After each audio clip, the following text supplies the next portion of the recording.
Welcome to the Wrestling Analyst Podcast, Beyond the Bell, the podcast where we deep dive into the world of professional wrestling, past, present, and future. Today, we've got a stacked lineup for you that you won't want to miss.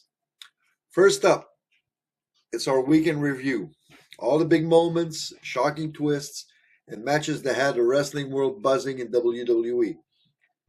Then, in my Analyst Detailed Storyline Breakdown, we're peeling back the layers on one of the most compelling arcs in recent history, the long-term storytelling behind Drew McIntyre's title victory. How did WWE build this moment and what it does for the future? I've got the answers. Next, the analyst's opinion. I tackle a hot debate. Should WWE remove the Elimination Chamber as a premium live event? Spoiler alert, I've got a strong take on this, and I'll tell you why it could be the best move WWE makes this year or in the coming years. After that, we step into the analyst's booking room where I reimagine what could have been. A tournament to crown the new NXT champion. I'll break down the brackets, the matchups, and how this could have elevated the entire brand. Plus, we'll take a trip down memory lane with today's in WWE history and wrap things up with a preview of next episode. So grab a seat, settle in, and let's go get to it because it's time to go beyond the bell. Welcome to the Wrestling Analyst Podcast, Beyond the Bell, where the real story begins after the final bell. I'm your host, Night Stalker Dirk Boudier, and together we'll break down the week's biggest moments, analyze storylines, and bring you opinions that hit harder than the steel chair. We will also explore how I would be booking a storyline if I were head of creative. Because here, every match tells a story, and we're here to break it down. So hit subscribe, leave a like, and click that notification bell, and let's go beyond the bell.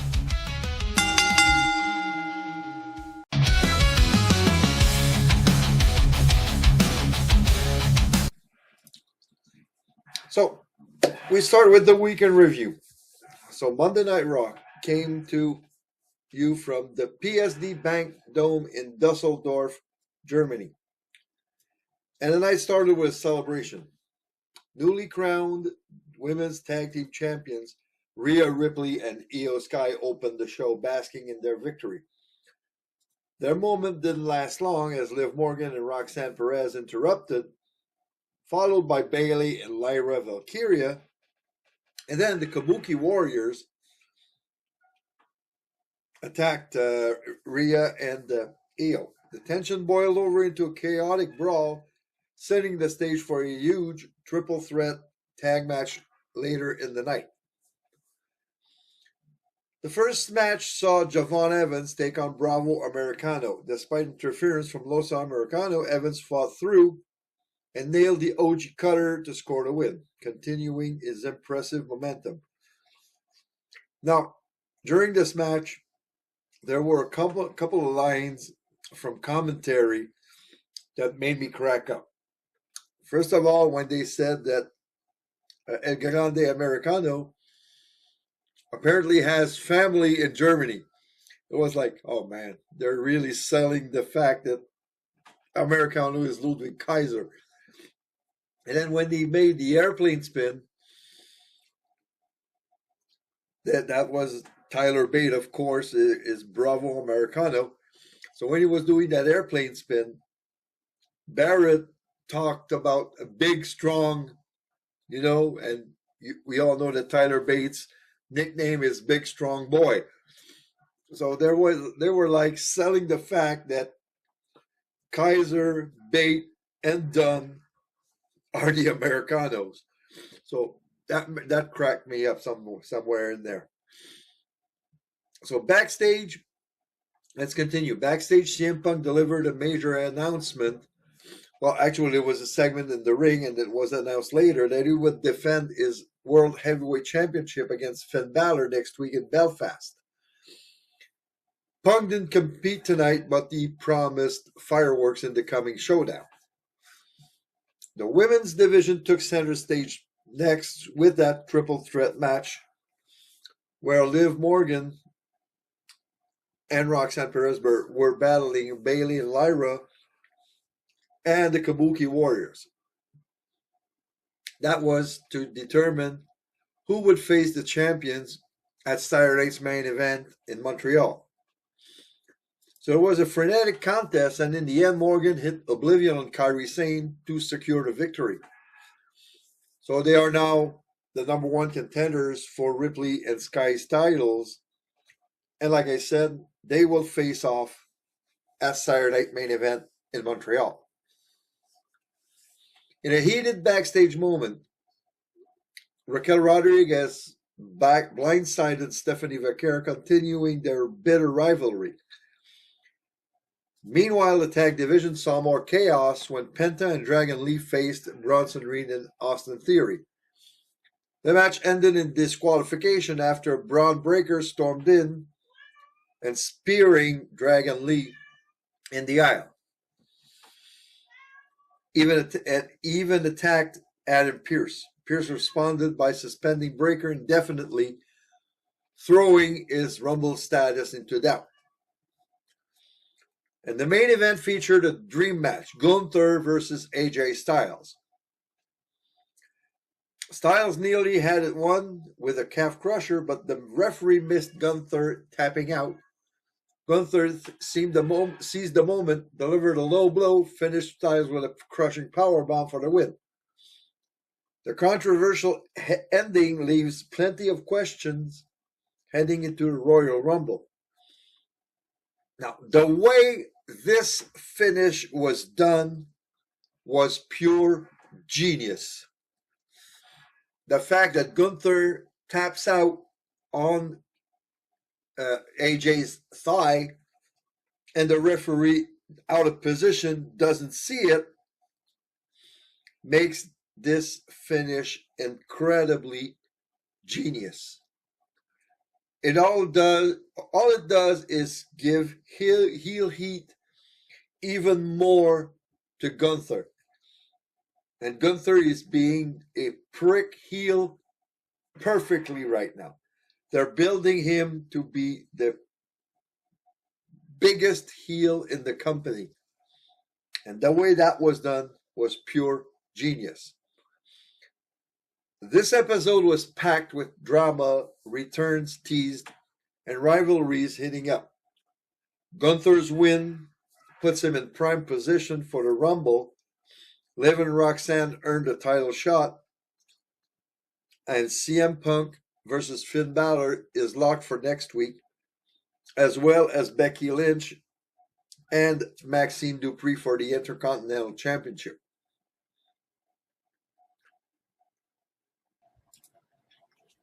So, NXT. The show opened with General Manager Ava in the ring holding the vacant NXT title. After Oba Femi vacated the title, Ava announced the huge plan. A 6-man ladder match on February 3rd to crown the new champion. Qualifying matches will start next week. The announcement sparked chaos as multiple contenders stormed the ring, leading to a massive brawl. Amid the chaos, newcomer Keanu Carver made a dominant debut, standing tall and leaving a big impression. The action kicked off with Lola Vice versus Kalani Jordan. Jordan showed her new aggressive edge, but Vice countered brilliantly. After a heated exchange, Lola connected with her trademark spinning back fist to score the win. Post-match, Vice made it clear she's eyeing Izzy Dame's North American Women's title. Next up, the Men's Speed Championship was on the line as Jasper Troy defended against Tavion Heights. In a fast-paced contest, Troy retained with a crushing black hole slam in the final moments. After the match, Lexis King blindsided Heights backstage, adding fuel to the fire for future rivalries. Backstage drama continued as Ethan Page confronted Ava about his status. She told him that if he enters a ladder match and wins, he'd have to vacate the North American Championship. For now, Page will defend that title next week against newcomer Elio Lafleur, who had a vignette hyping his journey. In another segment, Blake Monroe cut a confident promo only to be interrupted by the returning Jada Parker, who laid Monroe out and made her presence felt. Meanwhile, Tatum Paxley attacked Easy Dame during a promo, sparking a wild brawl that security had to break up. The TNA International Championship was defended as Channing Stacks Lorenzo, with help from his fiancée Ariana Grace, defeated Shiloh Hill in a crafty finish. Stacks retained his title but stirred controversy with interference. And the night closed with a brutal no disqualification match between Joe Hendry and Dion Lennox. Hendry picked up the win, but not without chaos. Tony D'Angelo stormed in, attacked both men, put Hendry on top of Lennox for the pin, and then destroyed security to end the show in pure mayhem.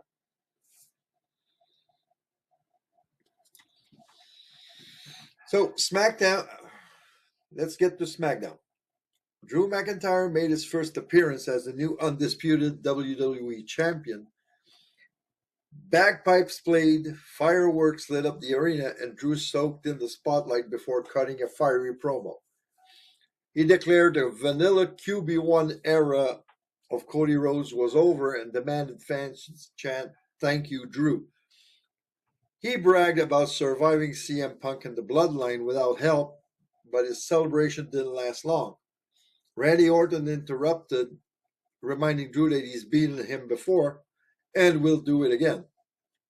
Just as tensions peaked, Jacob Fatu stormed the ring and attacked Drew, sending the champions fleeing while Orton laughed, only to be blindsided by The Miz ahead of their scheduled match.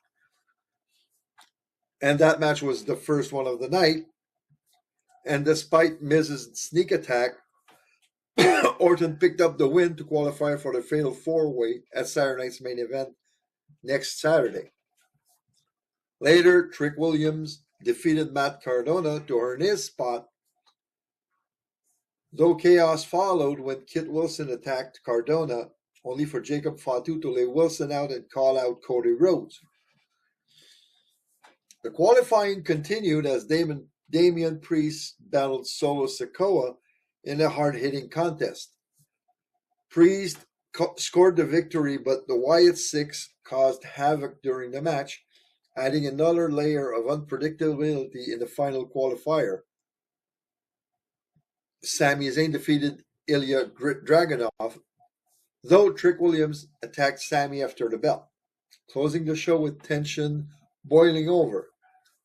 Elsewhere on the card, Charlotte Flair and Alexa Bliss teamed up to beat Julia and Kiana James, but their celebration was short-lived as Nia Jax and Lash Legend attacked them post-match, setting up a future showdown for women's tag team title contention. Carmelo Hayes continued his dominance, retaining the United States Championship in an open challenge against Leon Slater. Now, this was a very good match. Melo is doing a hell of a job right now with the U.S. title. Jordan Grace defeated Chelsea Green, and after that confronted and challenged Cargill for the title, telling her to stop babysitting that title and start defending it. Now, this week, Cargill will surpass 80 days as champion and has not had a single title defense yet. So that title is currently losing prestige right now, in my book. The night wasn't just about matches. Cody Rhodes announced his entry into the Royal Rumble and vowed revenge on Jacob Fatu for costing him the undisputed title. Later, Rhodes and Fatu brawled in the ring, setting up a blockbuster clash at Saturday night's main event. And by the end of the night, the fatal four-way to determine Drew McIntyre's first challenger was set. Randy Orton versus Trick Williams versus Damian Priest versus Sami Zayn. And since this match is going to take place in Montreal at Saturday night's main event, you can bet an old $2 on Sami Zayn winning that match. Add in Cody versus Fatu and the fallout from Jordynne Grace's title win. Well, she didn't win the title, but the title challenge, and SmackDown left fans buzzing heading into a massive weekend.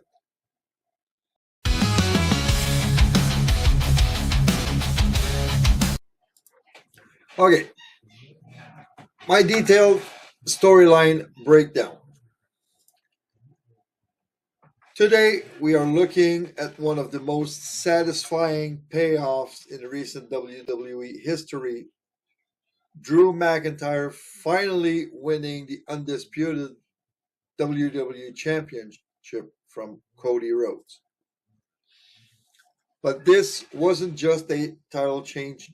This was the culmination of a 6-year journey layered with heartbreak, redemption, and some of the best long-time storytelling WWE pulled off in years, at least since the Bloodline era. Let's break it down. Drew McIntyre's championship victory over Cody Rhodes last week did not begin at the cage door.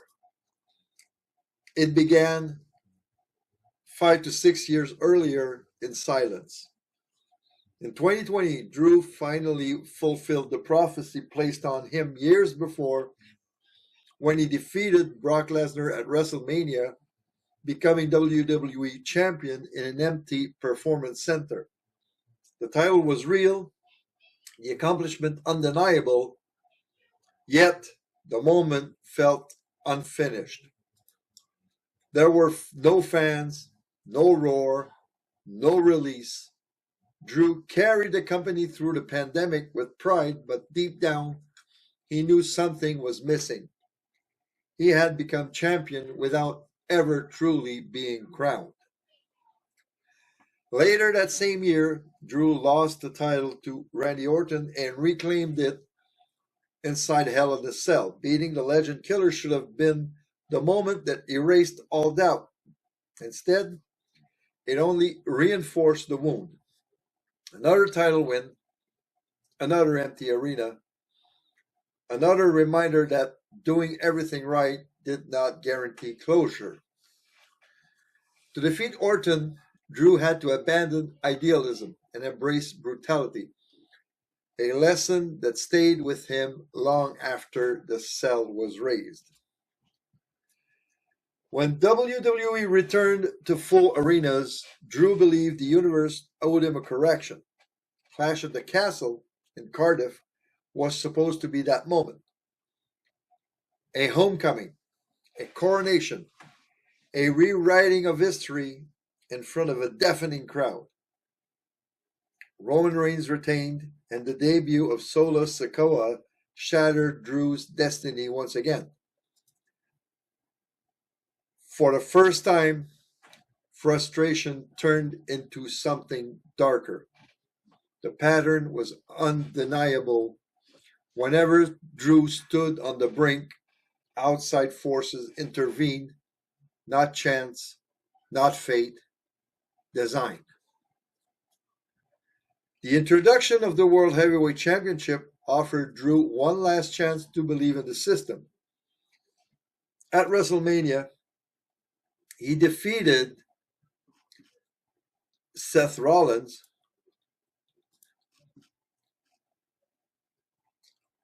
but his title win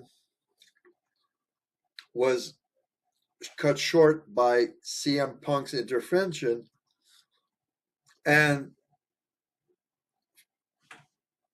Damian Priest cashing in the Money in the Bank briefcase to take the title from him. So Drew lost the title the very night he won it. This time there were fans. This time there were laughter. This time there was humiliation. From that moment on, Drew McIntyre stopped chasing fairness. CM Punk became a symbol of hypocrisy, a reminder that WWE did not reward loyalty, only disruption. Damian Priest became a living scar, proof that timing and opportunism mattered more than honor. Drew's anger was no longer explosive, it was cold, controlled, and focused. Over the following months, Drew isolated himself. He didn't seek redemption or approval. He sought certainty. The warrior who once carried WWE on his back evolved into something sharper, something closer to the man he had to become to survive Randy Orton. Roman Reigns, Punk, and Priest. He learned the final lesson the business had been teaching him since 2020. Championships are not won in a vacuum. They are taken amid chaos. That is why the cage match against Cody Rhodes was never going to be clean. Cody represented everything Drew never received. Cody finished his story. Cody was embraced, celebrated, and rewarded. Drew endured. Drew survived. Drew was denied. When Jacob Fatu interfered, his intention was not to help Drew. It was to punish him. Fatu tried to prevent Drew from escaping the cage, beating him down to enforce his own agenda. But Cody, unwilling to let another injustice unfold, confronted Fatu and told him to mind his own business. The brawl that followed was not part of Drew's plan, but it was the environment he had come to understand better than anyone. While Cody fought for principle, Drew saw opportunity. As Fatu and Cody collided, Drew did not hesitate. He didn't wait for order to be restored. He didn't argue morality. He exited the cage and claimed the championship. Not because the match was fair, but because the world never was. And that is the point. Drew McIntyre did not win despite interference. He won because he finally understood it. The championship reign is not about celebration or validation. It is about control. For the first time since 2020, Drew didn't lose his moment to chaos. He mastered it. He didn't demand justice. He adapted. Drew McIntyre is a heel, but he's not a villain. He is the product of 5 years of stolen endings, empty victories, and lessons learned the hard way. And now, at last, he is the champion. Not in spite of the system, but because he stopped expecting it to be fair. What's next? Probably a Cody Rhodes win at the 2026 Rumble. I know a lot of fans are gonna be pissed about that, but I had Sammy, the winner of the Royal Rumble, to face maybe McIntyre at Mania. But now that McIntyre has already taken the title, I think it would be too quick for Drew McIntyre to lose the title at Mania. So I see Cody winning the Rumble, and I see a triple threat match between Cody, Jacob Fatu at WrestleMania, and Drew McIntyre at WrestleMania. And the title reign of Drew McIntyre is going to be the subject of my booking segment next week. So why does this story matter? This wasn't just a title win. It was the payoff to a 6-year arc. From pandemic-era champion without fans, to heartbreak in Cardiff against Roman, to a fleeting WrestleMania triumph stolen by Priest, to a grueling feud with CM Punk ending in a Hell in a Cell loss, to redemption in Berlin, overcoming Cody and Chaos to stand off as champion. Drew McIntyre's victory is layered storytelling at its finest. WWE rewarded patience, and fans finally saw the Scottish Warrior get his moment. Coming up next, we're stepping into my opinion segment, and I'm asking the question: should WWE remove the Elimination Chamber as a premium live event? Spoiler alert, I've got a strong take on this.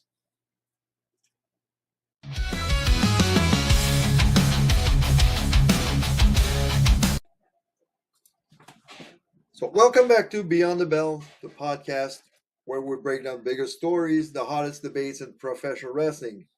It's time for my favorite part of the show, the analyst's opinion. Today's question: should the Elimination Chamber be removed as a premium live event? My answer: yes, absolutely. And before you start tweeting me, hear me out, because I've got historic, logic, and a little creative fantasy booking to back this up. So what makes the Elimination Chamber special? Let's go back a bit in history. The Elimination Chamber was first introduced on November 17th, 2002 at Survivor Series in Madison Square Garden. It was created by Triple H and unveiled by then Raw General Manager Eric Bischoff. That inaugural match was for the World Heavyweight Championship, and it was won by Shawn Michaels, one of the most iconic moments in WWE history.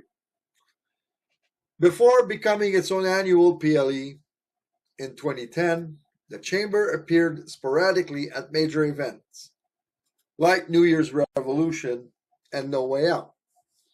And let's not forget some legendary matches. Edge cashing in Money in the Bank after a Chamber match. Undertaker versus Batista in 2008, brutal and unforgettable. And Shayna Baszler eliminating every single opponent in 2020, making history. The Chamber was once a storytelling weapon, a match that could change everything overnight. It's not that anymore. What makes the Chamber special? Let's talk about what the Elimination Chamber actually is.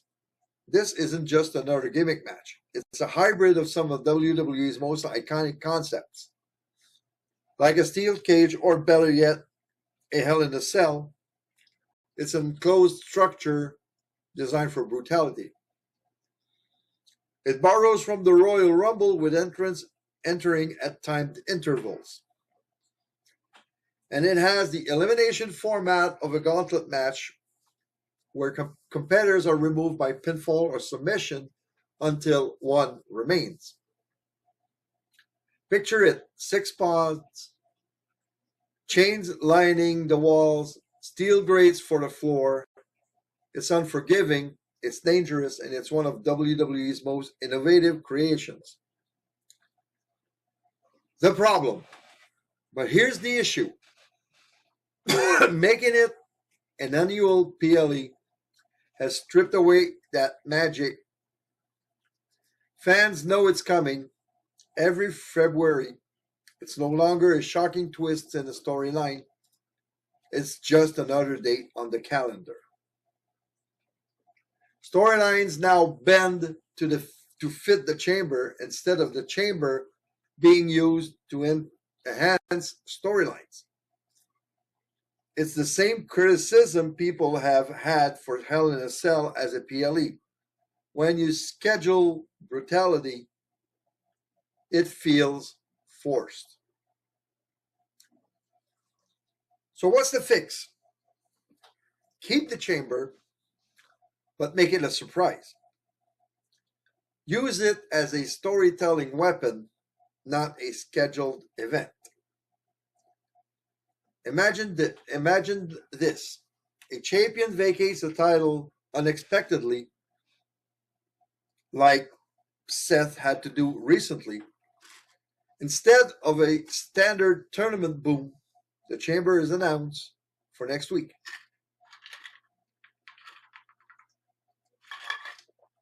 Or picture 6 tag teams in chaos, like the current women's tag teams championship storyline.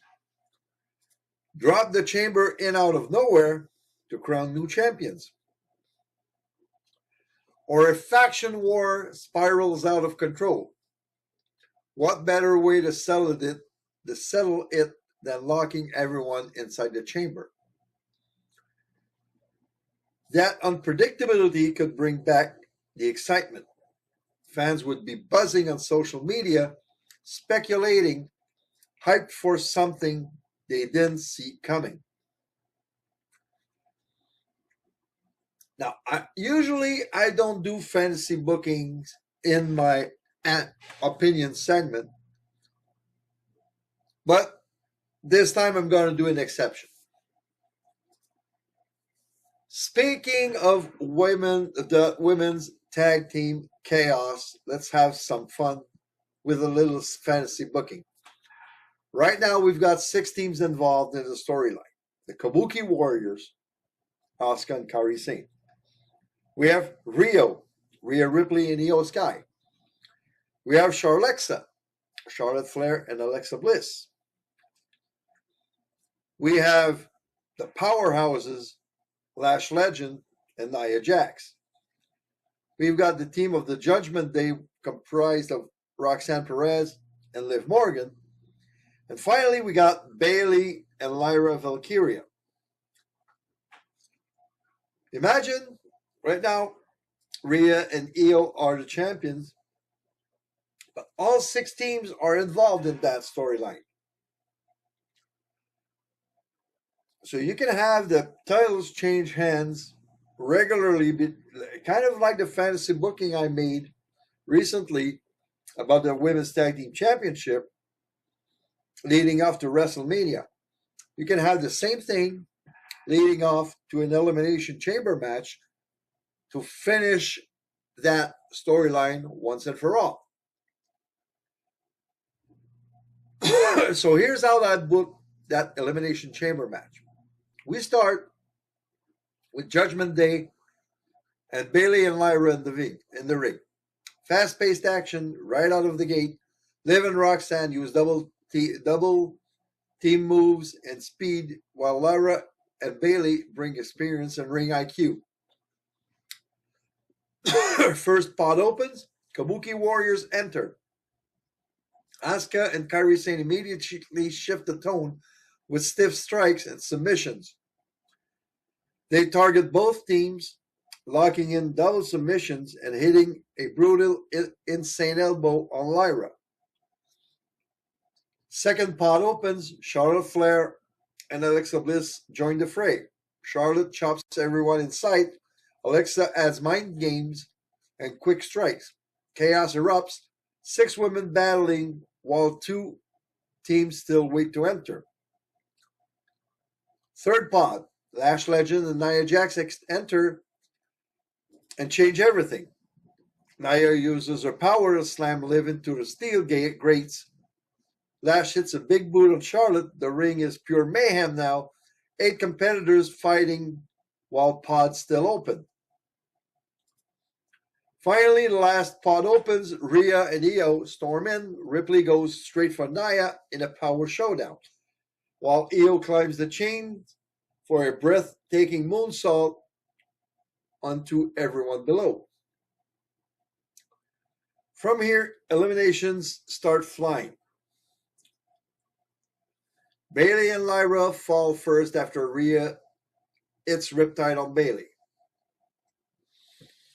Charlotte and Alexa are next. Charlotte gets caught in the Kabuki double team and pinned after an insane elbow. Kabuki Warriors fight hard but get eliminated when Ripley and Io hit a combo, Riptide followed by Io's moonsault. Lash and Nia dominate for a while, but Nia eats a double team powerbomb from Ripley and Io, sealing their fate. And we have Ripley and Io versus Roxanne and Liv. Liv tries for Oblivion, but Ripley counters into Riptide, and Io nails the moonsault for the win. Ripley and Io Sky stand tall as the women's tag team champions. That's how you can make the chamber feel epic again. Chaos, unpredictability, and stakes that matter. Now, I want to hear from you. Do you love the chamber as a February tradition, or do you want it to feel special again?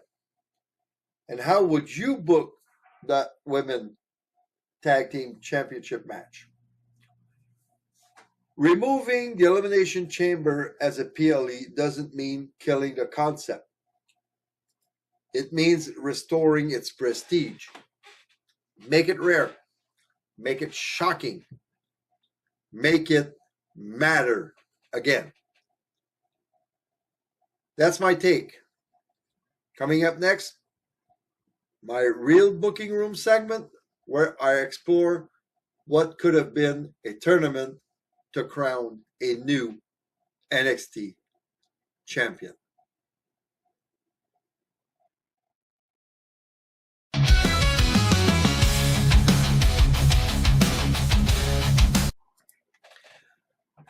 So here we are in my booking room, the tournament for the NXT championship. Last week in my detailed storyline breakdown segment, I talked about the NXT title picture and how I thought the best way to crown a new champion was to go with an 8-man tournament. The decision was made by NXT WWE management to go again with a 6-man ladder match with qualifying matches. Now, they used the 6-person ladder match to crown the first North American champion, the first women's North American champion, and they're using the 6-man ladder match again for the NXT title. It seems like every time they have to crown a new champion in NXT, they're going with that 6-man or 6-woman ladder match every freaking time. So the new NXT champion will be crowned on February 3rd, 2026. But today, I will go forward with my idea of an 8-man tournament that would bring drama, set up new fresh feuds, and get NXT going in a few directions that no one expects. So let's enter my booking room and see how I would be booking an 8-man tournament pitting Ricky Saints, Leon Slater, Ethan Page, Josh Briggs, Lexus King, Joe Hendry, Tony and D'Angelo, and Miles Bourne. So let's see how, if I were head of WWE Creative, I would have booked this tournament to crown a new champion. So we start with round number 1, the quarterfinals. Match 1, Ricky Saints versus Leon Slater. Saints enters with redemption on his mind, determined to reclaim the title he lost to Obafemi. Slater brings speed and aerial fireworks, pushing Saints to the limit, but in the end, Saints uses his cunning to counter a high-risk move and score the win. Match number 2, Ethan Page versus Josh Briggs. So it's heel versus heel. Page flaunts his North American Championship and mocks Briggs as just muscle. Briggs fights hard, but Page's experience and opportunism carry him through. Ethan Page wins with his finisher. Lexus King versus Joe Hendry. A clash of personalities. King's arrogance versus Hendry's charisma.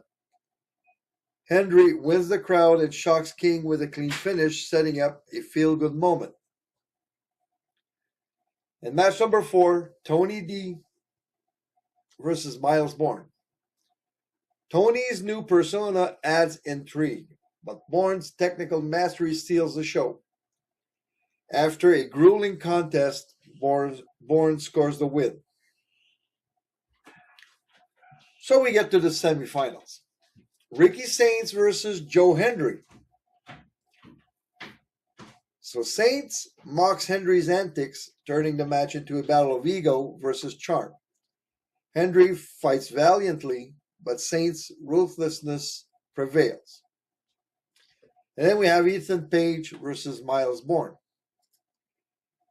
Page underestimates Bourne, and that's his downfall. Bourne counters Page's arrogance with pure wrestling, shocking the world with a clean victory. So we get to the finals. Ricky Saints versus Miles Bourne. So the stage is set.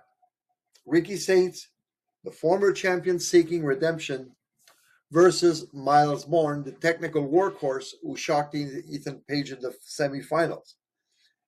The tension is high, and the stakes couldn't be higher. The vacant NXT championship. So Bourne dominates early with crisp grappling and submission teases, forcing Saints to scramble to the ropes. At mid-match, Saints turns the tide with aggressive heel tactics, rope chokes, mocking slaps, and the near fall after a spinning neckbreaker. Bourne rallies with a German suplex and locks in a crossface, but Saints escapes. Closing sequence. Bourne sets up his finishing sequence, but Ethan Page storms the ringside, furious over his semifinal loss. Page distracts the referee, and Saints gives a low blow to Bourne, then seizes the moment.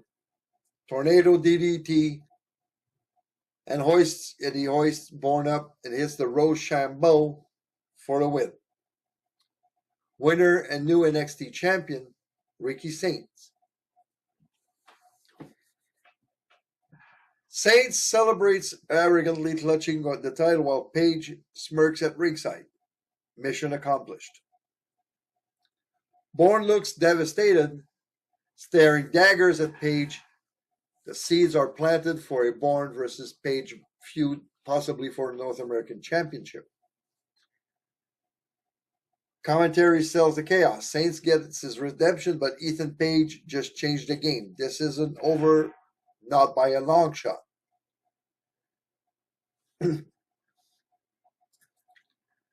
So this finish keeps Saints strong, adds controversy, and sets up two major storylines. Saints as the top heel champion, with Joe Hendry waiting in the wings. Bourne versus Page as heated rivalry that could headline NXT TV and lead to a North American title clash. So why does this work? Well, Saints' redemption arc becomes the backbone of the tournament. Bourne emerges as the breakout star, earning credibility even in defeat. He can become the biggest threat to Page's title, and if he wins it, that could send Ethan Page to the main roster. Henry gets his crowd-pleasing moment, and Page's loss sets up future tensions. Tony D's ambiguity remains a talking point for future storylines. So there you have it. The roadmap to crown the next NXT champion. Ricky Saints completes his redemption arc. Miles Bourne emerges as a breakout star. And the entire tournament sets the stage for months of storyline. But here's the real question. Did I make the right call? Should Ricky Saints reclaim the throne? Or would you rather see Ethan Page dominate as a double champion? Could Miles Bourne shock the world and become the technical king of NXT? And what about Tony D'Angelo? Does his new persona make him the dark horse we're all sleeping on? I want to hear from you. Drop your predictions, your fantasy booking ideas, and your dream finals in the comments.